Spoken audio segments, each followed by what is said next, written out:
Com a guerra com o Irã se prolongando, a conversa em Washington muda lentamente. Os ataques aéreos interromperam partes dos programas de mísseis e drones do Irã, mas não forçaram o país a mudar de rumo. Isso levanta uma pergunta familiar nas guerras americanas: se o poder aéreo não é suficiente, o que vem depois? Alguns oficiais começaram a discutir a possibilidade de operações terrestres. Trump repetidamente disse que não quer descartar nenhuma opção. Enquanto isso, a postura militar já está mudando. 2 unidades expedicionárias dos fuzileiros navais foram enviadas para o Golfo Pérsico, dando à Casa Branca opções militares adicionais caso o conflito continue a escalar. E sim, ainda há espaço para isso sair do controle. Mas falar sobre operações terrestres e realmente executá-las são 2 coisas muito diferentes. Os Estados Unidos têm várias maneiras de introduzir tropas no Irã, desde pequenas operações de forças especiais até tomadas territoriais limitadas, ou, no cenário mais extremo, uma invasão completa. No entanto, cada passo nessa direção traz novas complicações militares e políticas. Na prática, quanto mais os Estados Unidos tentarem avançar no Irã, mais difícil será sustentar a guerra. Porque enquanto os Estados Unidos precisam da vitória, o Irã só precisa chegar até amanhã.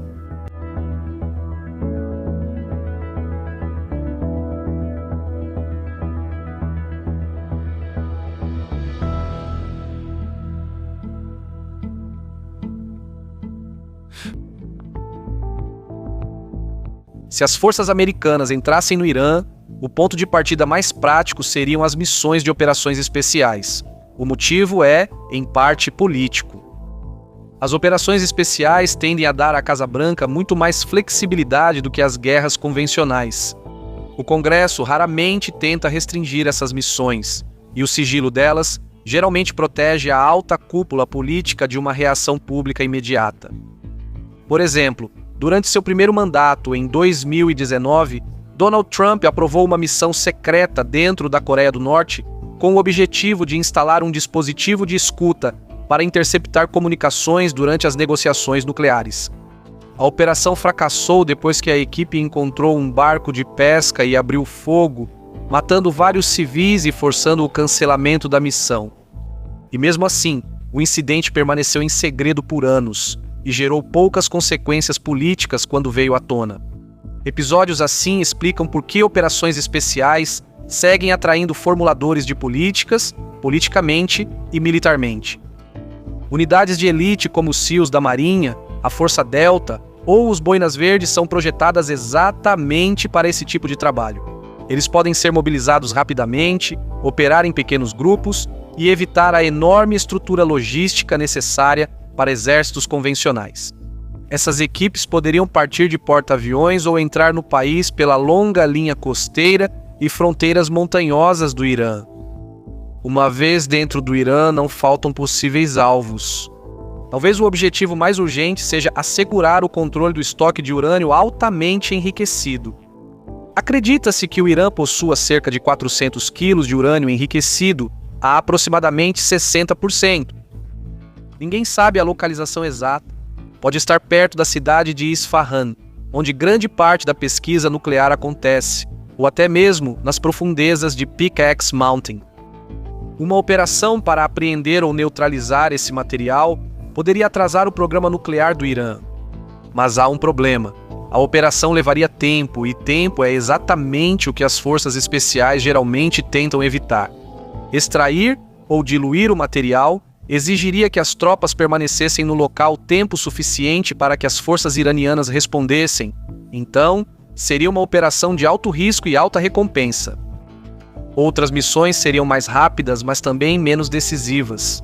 Forças especiais poderiam atacar instalações de pesquisa ligadas ao programa nuclear do Irã ou sabotar fábricas conectadas à produção de mísseis e drones. Essas incursões poderiam atrasar os programas militares do Irã, mas não os eliminariam. As redes industriais do Irã são amplamente dispersas e destruir uma instalação raramente paralisa todo o sistema. Assassinatos de comandantes militares de alto escalão são outra possibilidade. Mas o Irã possui uma doutrina de defesa descentralizada, na qual a Guarda Revolucionária Islâmica é dividida em 31 unidades, cada uma comandada por um general de brigada. As unidades operam de forma autônoma, sem aprovação do comando central em Teherã. Então, remover líderes individuais causaria uma certa desorganização, mas não impediria o país de lançar mísseis ou drones. Também existe a possibilidade de trabalhar com grupos de oposição dentro do Irã. Forças especiais poderiam tentar organizar milícias curdas ou apoiar redes clandestinas nas principais cidades. No entanto, construir uma insurgência não é algo que acontece da noite para o dia. Leva anos de preparação e depende de condições políticas locais que os estrangeiros não podem controlar facilmente. Mesmo que qualquer uma dessas operações tivesse sucesso taticamente, elas trariam riscos políticos no próprio país. A captura ou morte de tropas americanas de operações especiais rapidamente se tornaria uma notícia nacional. Washington ainda se lembra da fracassada missão de resgate de reféns, em 1980 no Irã, a Operação Garra do Deserto, que fracassou no deserto e ajudou a arruinar a presidência de Jimmy Carter. Qualquer governo que considere operações secretas dentro do Irã sabe o quão rápido uma missão fracassada pode se transformar em uma crise política. Se Washington quiser escalar a guerra sem se comprometer com uma invasão em grande escala, o próximo passo provavelmente envolveria operações territoriais limitadas. Em vez de tentar avançar profundamente no Irã, os Estados Unidos poderiam tentar tomar alvos específicos ao longo da costa do país ou em ilhas próximas. Essas operações provavelmente ficariam a cargo dos fuzileiros navais dos Estados Unidos. Suas unidades expedicionárias são especializadas em lançar ataques rápidos ao longo de costas hostis. Essas forças operam a partir de navios de assalto anfíbio, usando helicópteros, embarcações de desembarque e aeronaves de rotores basculantes para mover tropas rapidamente para territórios contestados. Essa capacidade é um dos motivos pelos quais o Pentágono ordenou que 2 unidades expedicionárias dos fuzileiros navais, com cerca de 4.400 fuzileiros, se deslocassem em direção ao Golfo Pérsico para reforçar sua presença militar. No entanto, esse deslocamento não significa necessariamente que uma invasão seja iminente. O que isso proporciona é a capacidade de lançar operações limitadas contra a infraestrutura costeira do Irã, caso o conflito continue a se expandir. Os alvos mais óbvios estariam próximos ao Estreito de Hormuz. A economia do Irã depende fortemente das exportações de petróleo e várias ilhas e portos desempenham um papel essencial nesse sistema. Em teoria, os Estados Unidos poderiam tentar capturá-los. Ilhas como Karg, Kish e Keshin ficam próximas a rotas marítimas cruciais. Assumir o controle desses locais poderia dar às forças americanas maior influência sobre o tráfego no Golfo Pérsico e no Estreito de Hormuz. Unidades expedicionárias dos fuzileiros navais operando com grupos de ataque de porta-aviões dos Estados Unidos ou unidades aerotransportadas poderiam cumprir tais missões. Por outro lado, o Irã mantém uma rede dispersa de instalações de radar, baterias de mísseis e instalações navais ao longo da costa próxima, o que lhe permite monitorar e alvejar o tráfego marítimo através do Estreito Canal. Ataques aéreos dos Estados Unidos podem danificar alguns desses locais, mas a própria rede foi projetada para sobreviver a bombardeios por meio de redundância e mobilidade. Tomar ou desativar posições-chave, especialmente as ilhas de Abu Musa, Grande Tumbe e Pequena Tumbe, além das bases costeiras próximas a Bandar Abbas, poderia enfraquecer temporariamente a capacidade de Teherã de interferir em um dos corredores de energia mais importantes do mundo. Esse é o tipo de missão para o qual as unidades expedicionárias dos fuzileiros navais são criadas. Outro objetivo potencial seria a infraestrutura de exportação de petróleo do Irã. A ilha de Karg, que lida com a esmagadora maioria dos embarques de petróleo bruto do país, já foi atingida pelo poder aéreo americano. Forças dos Estados Unidos destruíram recentemente dezenas de instalações militares na ilha, mirando depósitos de mísseis e instalações de minas navais. Mas a própria infraestrutura de energia foi deliberadamente deixada intacta. Essa contenção deixa Washington com uma poderosa opção de escalada.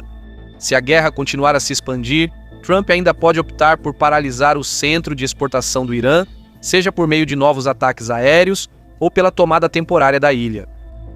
Além disso, opções ainda mais ambiciosas surgiram recentemente.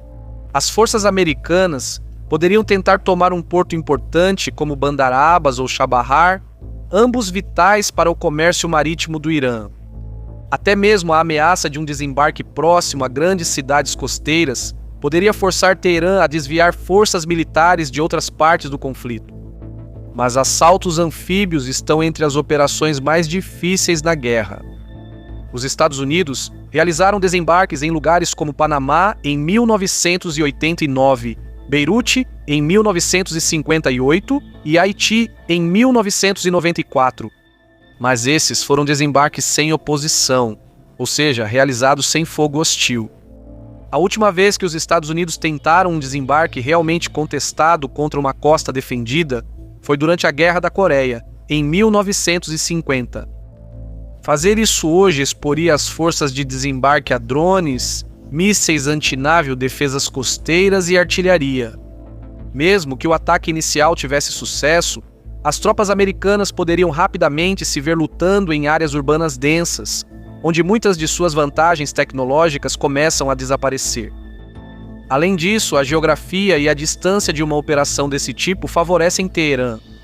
As forças iranianas estariam operando próximas de suas próprias bases, linhas de suprimento e sistemas de mísseis, enquanto as tropas americanas dependeriam de navios e bases regionais que poderiam se tornar alvos. Por esse motivo, concentrar-se nas ilhas isoladas do Irã é um objetivo muito mais viável do que atacar as grandes cidades costeiras. Talvez a pergunta mais difícil seja o que acontece depois. Capturar território é uma coisa, mantê-lo e depois conseguir sair é algo completamente diferente. A última opção, e a mais dramática, seria uma invasão em grande escala. Uma que teria como objetivo ou desmantelar as forças militares convencionais do Irã ou derrubar completamente a República Islâmica. Mas uma operação dessa escala teria um custo enorme. Para comparação, a invasão do Iraque em 2003 exigiu mais de 6 meses para reunir cerca de 200 mil soldados na região. O Irã, no entanto, é maior em tamanho e população e é mais montanhoso. Então, o número de tropas e recursos necessários seria muitas vezes maior do que na experiência do Iraque. Os Estados Unidos também precisariam de apoio regional. Os países vizinhos teriam que receber tropas americanas e permitir que as linhas de suprimento passassem por seu território. No entanto, poucos governos parecem ter apetite por uma guerra total. Depois, há o desafio político interno. Uma guerra dessa escala exigiria um financiamento massivo e um compromisso de longo prazo. Segundo a lei dos Estados Unidos, o Congresso provavelmente teria que aprovar tal operação. Sem um amplo apoio popular, sustentar uma guerra terrestre prolongada seria extremamente difícil. Felizmente, ainda não chegamos a esse ponto. Uma invasão em grande escala é improvável. Somente um grande golpe econômico ou militar do Irã seria suficiente para levar a opinião pública a apoiar uma guerra terrestre. Supondo que obstáculos como financiamento, mobilização, apoio popular e logística regional fossem superados, Washington poderia então começar a reunir as forças necessárias para uma invasão em grande escala. Isso provavelmente envolveria a mobilização de centenas de milhares de soldados, com a fase inicial focando em desembarques anfíbios ao longo da costa sul do Irã e um avanço em direção às principais cidades e à província rica em petróleo de Khuzistão. As forças americanas poderiam então tentar enfraquecer as forças armadas iranianas enquanto apoiam grupos de oposição locais, semelhante à estratégia usada no Afeganistão em 2001. Ou eles poderiam tentar um avanço direto em direção a Teherã, como fizeram com Bagdá 2 anos depois. De qualquer forma, uma invasão em grande escala do Irã seria nada menos que um desastre estratégico. Não haveria uma vitória rápida. Provavelmente se desenrolaria ao longo de meses ou anos, especialmente se os Estados Unidos dependessem de forças por procuração, em vez de se comprometerem com um avanço direto para o interior do Irã. E mesmo assim, a vitória no campo de batalha marcaria apenas o início de uma fase muito mais longa. A população do Irã é grande, seu terreno é difícil, e estabilizar o país poderia prender as forças americanas por anos, se não décadas. Tudo o que isso faria seria drenar os recursos americanos da Europa e da Ásia. E quando uma superpotência está ocupada em uma frente, seus rivais se preparam em outra. Fui seu apresentador, Shervan, do Caspian Report. Se você gosta desses vídeos, considere apoiar o canal no Patreon e clique no ícone do sino para não perder o próximo. Obrigado pelo seu tempo e saúde.